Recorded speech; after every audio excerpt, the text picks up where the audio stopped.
dengan mengacu kepada ketentuan peraturan perundang-undang yang berlaku, maka bersama ini kami para anggota Dewan Perwakilan Daerah Kabupaten Solok mengajukan hak interpelasi terhadap pemerintah daerah.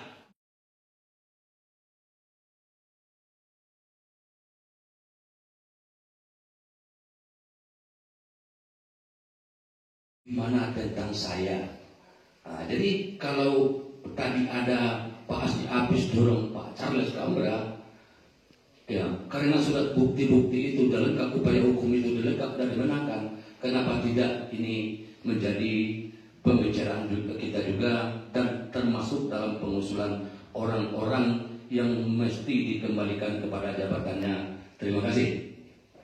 Apa yang saudara pimpinan bacakan tadi terhadap surat yang masuk kepada DPRD Kabupaten Solok, yang mana 27 anggota DPRD menandatangani, di luar yang 2 lain merupakan bagian dari fraksi yang menyetujui. Pertama, kita tidak menyalahkan teman yang 2 itu hak mereka. Tentang apa yang menjadi dinamika yang disampaikan oleh kawan-kawan tadi, ini cukup luar biasa. Artinya wajar saja interpelasi ini kita buat dan kita berikan kepada pimpinan. Kalau memang tidak puas, ini akan berujung kepada hak angket, bahkan kepada pemaksulan. Ini perlu dipahami dan didengar oleh pihak pemerintah daerah. Hari ini kita ditonton oleh seluruh masyarakat Kabupaten Solok bahwa Kabupaten Solok sedang tidak dalam keadaan baik-baik saja. Artinya kami berharap apa yang menjadi masalah hari ini bisa kita selesaikan secara tuntas dan secepat-cepatnya, pimpinan. Selesai kita menerima para demonstran dari Koalisi Masyarakat Sipil Pro Demokrasi dan Aliansi Masyarakat Negeri Gatun Cili, ada beberapa kesepakatan yang kita ambil. Itu menjadi keputusan DPRD pada waktu itu, karena yang dihadiri oleh beberapa anggota DPRD. Salah satunya adalah bahwa DPRD secara kelembagaan membuat surat kepada Bupati untuk segera mengembalikan jabatan wali negara Gatun Cili yang diberhentikan, karena DPRD menilai bahwa itu inkonstitusional atau melanggar aturan. Jadi pada forum ini saya mendesak pada pimpinan DPRD agar sesegera mungkin membuat surat kepada Bupati untuk mengembalikan jabatan wali negara Gatun Cili kepada saudara Henry Yuda, karena itu merupakan kesepakatan yang kita ambil pada waktu menerima Aliansi Masyarakat Peduli Negeri Gatun Cili pada waktu itu. Saya memang setuju itu apa yang disampaikan oleh Pak Penyapis kepada Pak Asisten, mohon ini diusut sampai tuntas. Dan kalau perlu kita mendatangkan saksi, Pak. Patut diduga bahwa aksi yang dilakukan oleh Solina itu diduga dibayar, dan ada orang yang bersedia menjadi saksi bahwa dia menerima uang. Ya. Jadi ini mohon diapakan di Pak Asisten supaya ini tidak bias. Masyarakat menonton kita ini. Oleh karena itu kalau perlu kita datangkan saksi, kita datangkan saksi. Jadi oleh karena itu jangan pada masyarakat dikonfrontasi, Pak. Pada saat patut diduga yang melakukan orasi tidak punya KTP Kabupaten Solok. Tidak punya KTP Kabupaten Solok. Patut diduga. Ya. Kemudian yang kedua, patut diduga bahwa mobilisasi logistik berasal dari dalam. Kita mencatat bahwa pernyataan anggota DPRD di paripurna tidak bisa ditutup, apalagi dalam paripurna.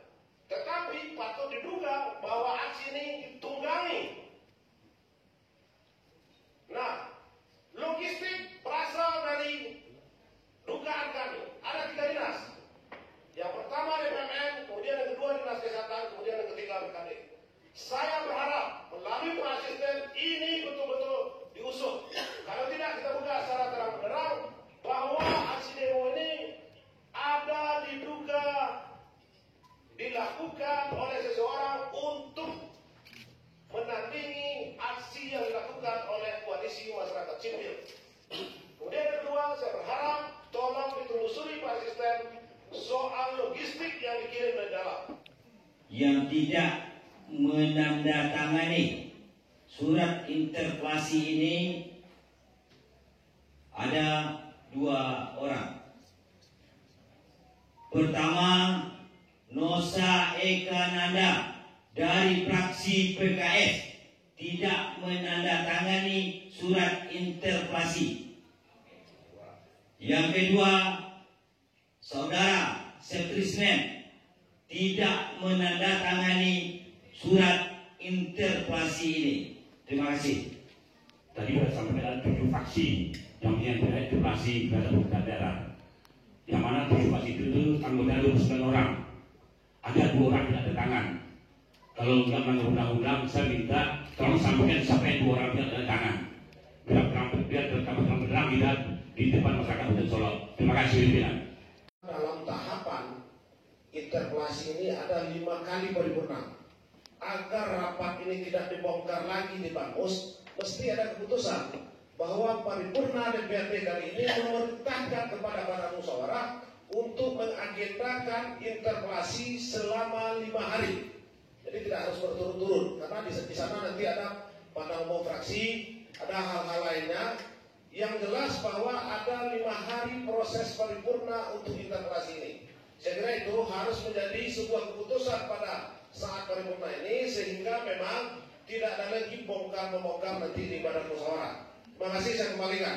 Begini, pengajuan interpelasi itu diajukan 5 orang, terdiri dari lebih dari 1 fraksi. Jadi syarat untuk diagendakan, dan saya mengajak bahwa hari ini anggota DPRD dan ketua itu memerintahkan di forum ini supaya diagendakan pada Bamus nantinya. Mungkin Dengan mengacu kepada ketentuan peraturan perundang-undang yang berlaku, maka bersama ini kami para anggota Dewan Perwakilan Daerah Kabupaten Solok mengajukan hak interpelasi terhadap pemerintah daerah dengan materi sebagai berikut. 1. Bukit Cambai, Cambai Hill.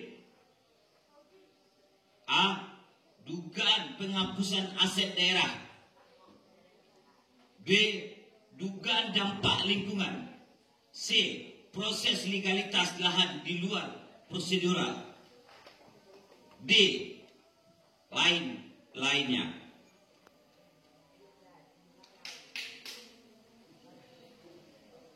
2.